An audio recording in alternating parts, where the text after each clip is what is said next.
On the 8th day of Christmas, my travels gave to me my very first experience in a hostel.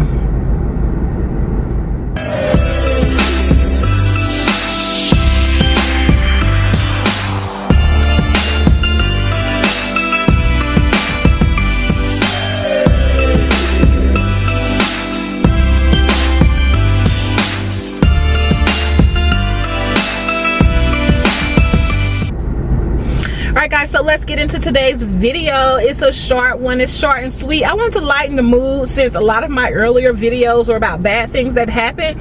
This one isn't really bad, you know, but it was definitely a new experience in my travels. So let me tell you, well, first of all, let me just, to all my new folks just tuning in for the first time, I am your girl L Just Living. Welcome back to my channel, or welcome to my channel. And this particular channel right here on this side of YouTube is all about family, fun, and flights. Yes, it's expat life. Mississippi girl down to the bones, okay, down to the bones, but packed her bags and moved abroad. So I am currently living in the Middle East, the UAE, known to most as Dubai. All right, so everyone just thinks Dubai is the whole country. It's not, but we'll roll with it. All right, so today's story is about the first time that I stayed in a hostel. Now, if you watch movies as an American and you see the hostels that be all around the U.S., you think, ew, what is that? That's so nasty. That was my thought too. That was my thought all my life about living in a hostel, or staying in a hostel, is that it's this small, nasty space with bunk beds that you're sharing with a whole bunch of strangers. That may be so in America. I don't know. I've never been to a hostel in America. But this particular summer 2019, I decided that I'm going to pack up my bags and I'm going to backpack Europe. I don't know if it's backpacking. Does backpacking mean you're walking? Because I wasn't walking. Once I flew from US to Europe, I just started taking like the bus and the train from country to country across Europe. I actually shipped my suitcase from the US to Dubai so that it can meet me in Dubai. I can get it when I get there. And then I flew to Europe and I spent the rest of my summer going from country to country in Europe. And I just wanted to have some new experiences. And so I did a little research on staying in hostels, and that's when I found out that, first of all, it's really inexpensive. And second of all, y'all, they can be really, really nice.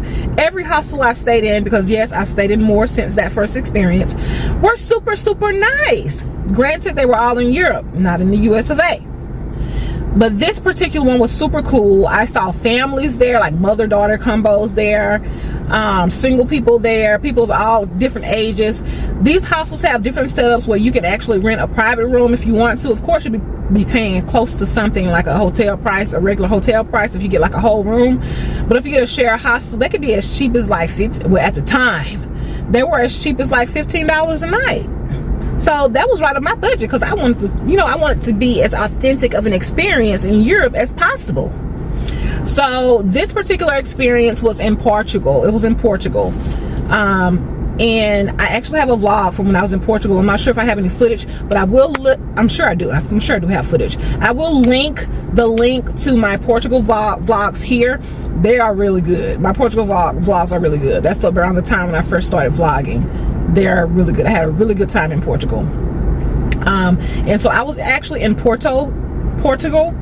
And when I first got to the place, I'm like, oh my gosh, this is cool. You got welcome drinks, you got a bar, you got all the things. It's a very hippie vibe, but clean, nice, creative type of vibes. They had, it was a grown folks place. They had a lot of, what can I say? Is it kind of like into windows? I don't want to say, I don't want my video blocked. They had a lot of stuff that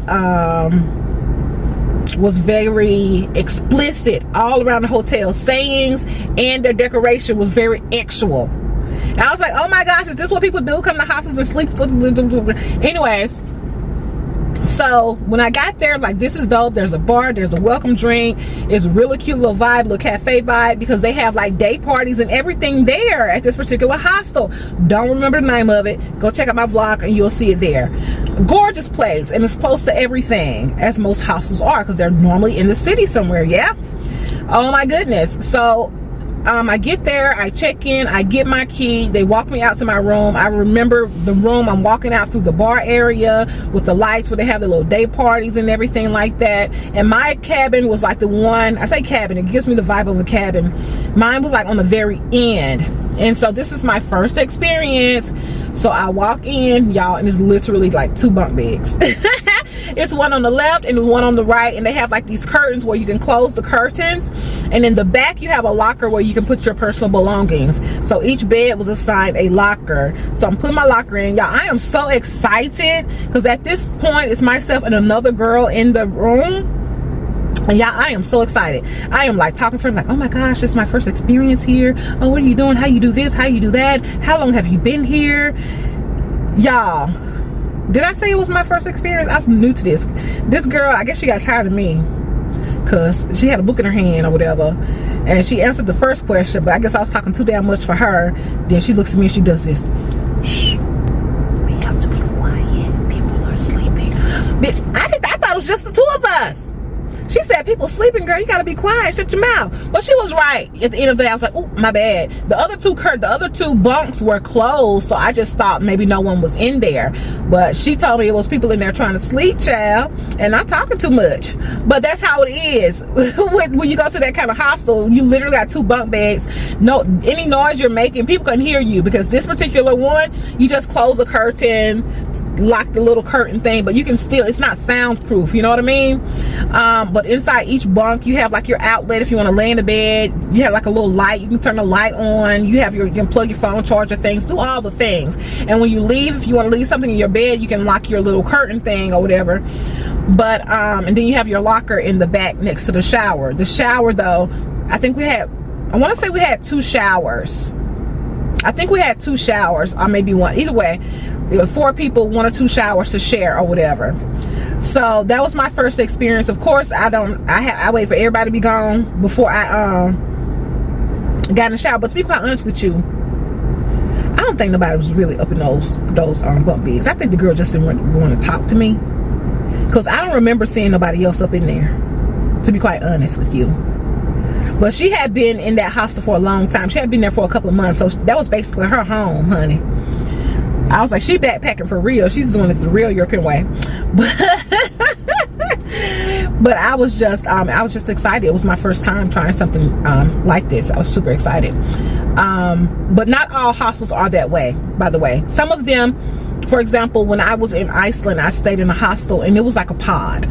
I also have a vlog about that too. We can talk about that another time, but maybe I'll link that vlog as well. So it was a pod. It was a soundproof pod. You close yourself inside a freaking pod. It's like getting in a freaking spaceship and going to bed every night. But it was super cool though. So if you're ever thinking about traveling, you want to try some things, you know, new and different, I say go for it. You do not want to miss out on life experiences, being bound by, you know, just being bound by what, how can I say it? You don't want to miss out on personal experiences being bound by the ideas of other people, the ideas that other people have put in your head about different places, and honestly what we see on TV about hostels and the movies and stuff we see about hostels in America, it just looks so gross, right? But yeah, definitely do your research on any and everywhere that you visit for sure. But yeah, get out there in the world and try some things new. I've just been thinking back on all of these experiences I've had in my travels as I'm trying to think of the different stories that I want to tell you guys for 12 days of Christmas, and I have lived a really good life. I've tried a lot of things. I've experienced quite a bit. I tell people all the time, I've lived multiple lives. I've been a different person every decade of my life, and I love it. I'm looking forward to what the next decade brings after this one closes, child. But yeah, that's all I want to say in this video. This is a short, sweet one. We'll get back to the drama in the next video. Don't worry, I got some more drama coming for you if that's the type of thing that you like. I appreciate you sticking around for me. If you are a returning subscriber, baby, thank you, living legends. You're the real MVP. If you are a returning viewer and you're not yet subscribed, what are you waiting for? Hit the subscribe button. And if you are new here, look around just for a minute and hit subscribe. And for all of you, like the video if you haven't already. Like, help your girl out. Comment down below, what are some experiences that you may want to try or have tried that maybe people in your community or around you may not be so prone to. All right, guys, that's it for today's vlog. As always, it's your girl L, just living.